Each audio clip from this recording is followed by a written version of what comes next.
Aimee. How are you? Oh Good. How are you? I love your earrings. my gosh, thank you so much. I had to Of get dolled up for course. you today. They look so lovely. Oh, so do you. Um, First off, congratulations on this film. Oh my goodness, I absolutely loved it. There was a quiet powerfulness to it, if that makes sense. And your performance was so lovely. So congratulations. Thank Um, you. The film reminded me that it's never too late to rediscover ourselves.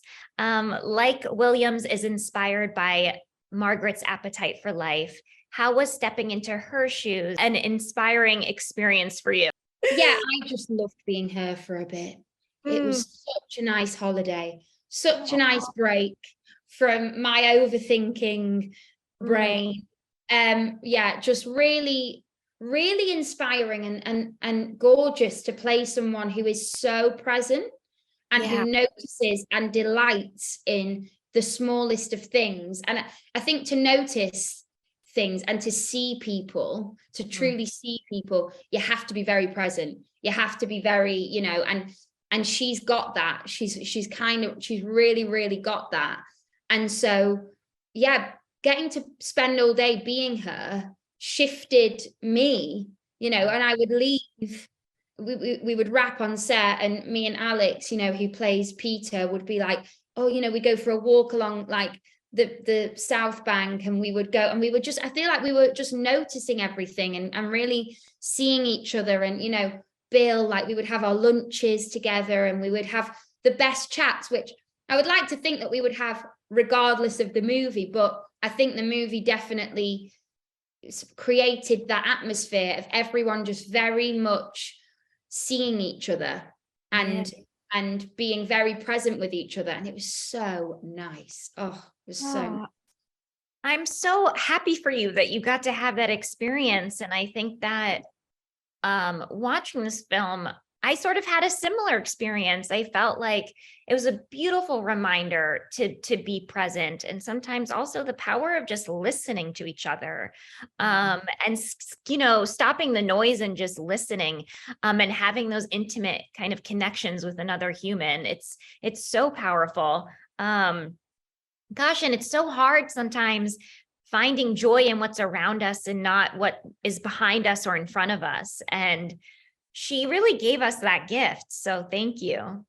That is exactly what Bill was just saying about being in the imaginary past or the imaginary future all the time rather than the real now, because the real now can be really scary because you're scared of what feelings are going to come with it. And actually, yeah, I think that what the film does is say, it's like, don't be afraid of those feelings as well, because Mr. Williams is a man who has been shutting off feelings for years and years and years, and in order to do that, he's had to close off from everyone and anything that could incite feeling in him.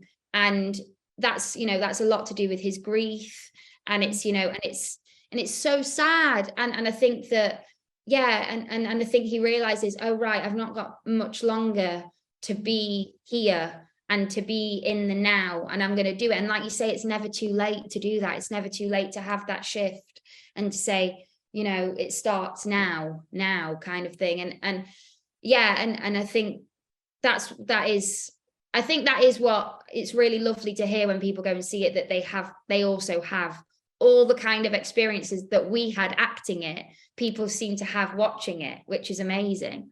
Absolutely. I read that your legendary writer, Kazuo Ishiguro, such a legend, who adapted the film from the classic film, hoped audiences would shed tears of happiness, not sadness, which I definitely did.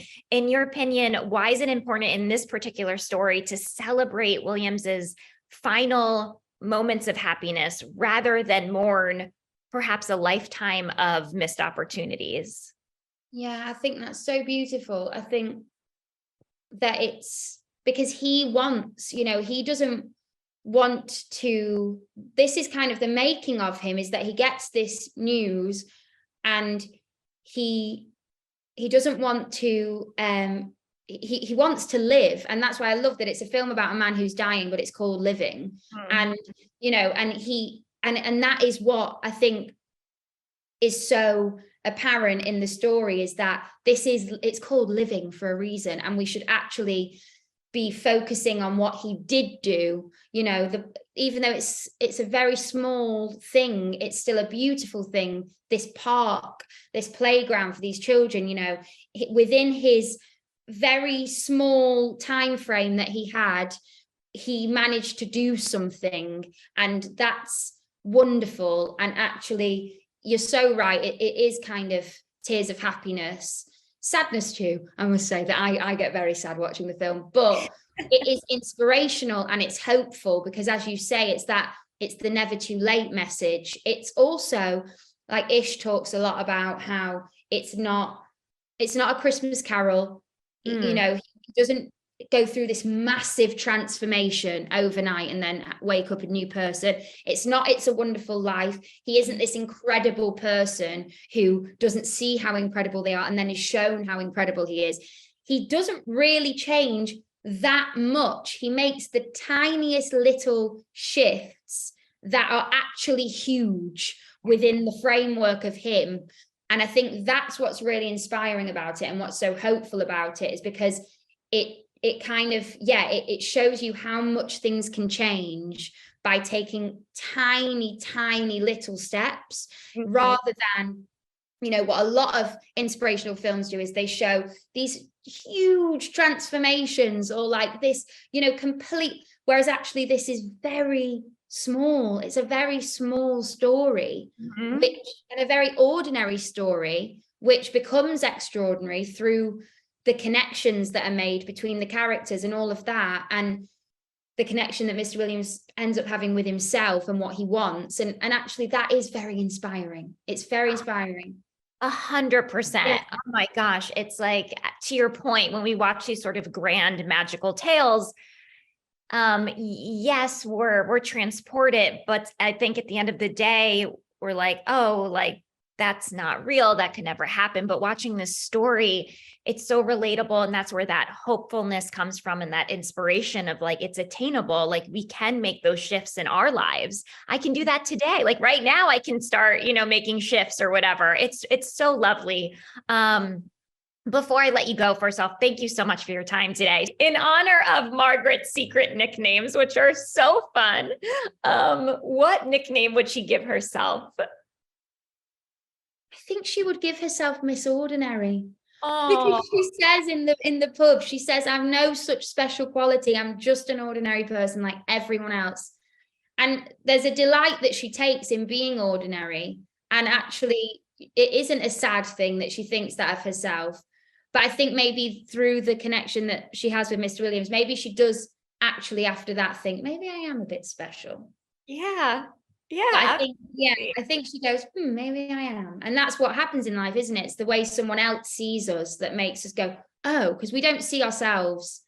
Well, my friends will describe me to me and I'm like, huh? Who's that? They sound brilliant. They sound amazing.